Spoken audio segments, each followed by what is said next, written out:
Assalamualaikum warahmatullahi wabarakatuh. Selamat datang kembali di kelas Matematika Statistik bersama saya Arif Bima Johan. Proses yang ketiga atau stage yang ketiga disebut dengan strategic evaluation atau proses evaluasi dari strategi yang sudah dilaksanakan atau yang sedang dilaksanakan.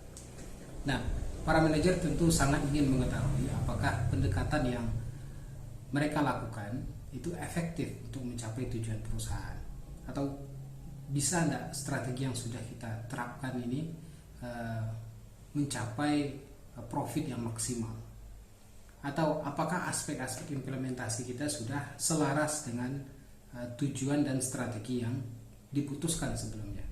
Nah, tentu ini perlu dievaluasi. Evaluasi bisa dilakukan pada tahap akhir pelaksanaan atau pada saat proses tersebut sedang berjalan. Jadi evaluasi bukan hanya berarti menunggu semuanya selesai terlebih dahulu baru melakukan evaluasi. Tidak demikian. Evaluasi bisa dilakukan secara bersamaan ketika implementasi diterapkan. Nah, beberapa proses yang krusial ya, atau aktivitas yang krusial di dalam evaluasi ini. Yang pertama yaitu para eksekutif harus mereview atau menelaah secara terus-menerus apakah faktor eksternal dan faktor internal yang sudah mereka analisis sebelumnya masih relevan dengan kondisi sekarang, dan apakah asumsi-asumsi yang sudah dibangun pada analisis internal dan eksternal tersebut masih valid dengan strategi yang sudah diputuskan. Nah, jadi analisis secara berkelanjutan mengenai lingkungan, baik itu lingkungan luar ataupun lingkungan di dalam organisasi. Yang kedua, yang lazim diterapkan oleh organisasi adalah mengukur kinerja, performance management, performance measurement. Nah, banyak perusahaan atau banyak orang yang salah mengartikan bahwa evaluasi hanya sebatas kepada performance measurement ya. Tapi tidak. Performance measurement adalah salah satu dari 3 bagian evaluasi, dan ini merupakan salah satu bagian yang penting. Jadi diukur kinerja organisasi sudah sampai mana, apakah sudah sesuai dengan ekspektasi atau belum. Juga termasuk mengukur kinerja individu.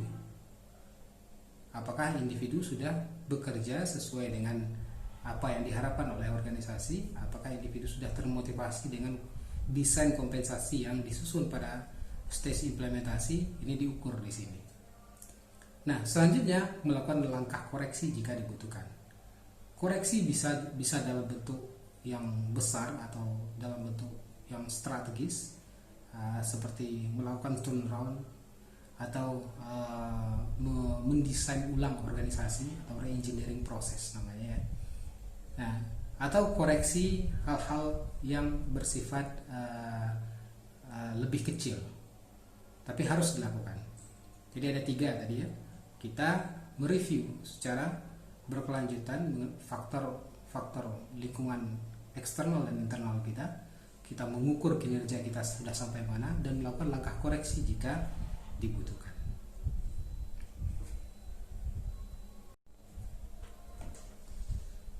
Perlu ditekankan di sini bahwa proses manajemen strategis bukanlah proses yang sifatnya statis. Dia adalah proses yang bersifat dinamis. Walaupun tadi kita melihat bahwa ada sistematika, tapi itu adalah sistematika berpikir, bukan sistematika prosedur yang harus diikuti secara statis satu persatu. Nah, dan yang saya maksud di sini proses manajemen strategis itu dinamis adalah ketika terjadi perubahan-perubahan di lingkungan eksternal, maka proses manajemen strategis harus juga mampu menyesuaikan diri. Strategi harus direview ketika asumsi-asumsi dalam menyusun strategi tidak lagi relevan. Saya ambil contoh. Dengan kasus pandemi sekarang, banyak hotel-hotel yang kemudian harus mereview ulang strategi mereka termasuk pricing strategi mereka untuk menarik minat para wisatawan untuk menginap di hotelnya. Tentu saja strategi ini akan jauh berbeda dengan strategi ketika belum terjadi pandemi. Pandemi adalah lingkungan eksternal yang tidak bisa mereka kendalikan. Sehingga ketika terjadi pandemi, asumsi-asumsi lama dalam strategi mereka tidak lagi valid untuk mendukung strategi yang sudah diputuskan sebelumnya. Mereka harus melakukan penyusunan ulang. Penyusunan ulang bisa jadi dilakukan dalam bentuk yang besar, dalam magnitude yang besar maksudnya, atau dalam magnitude yang kecil.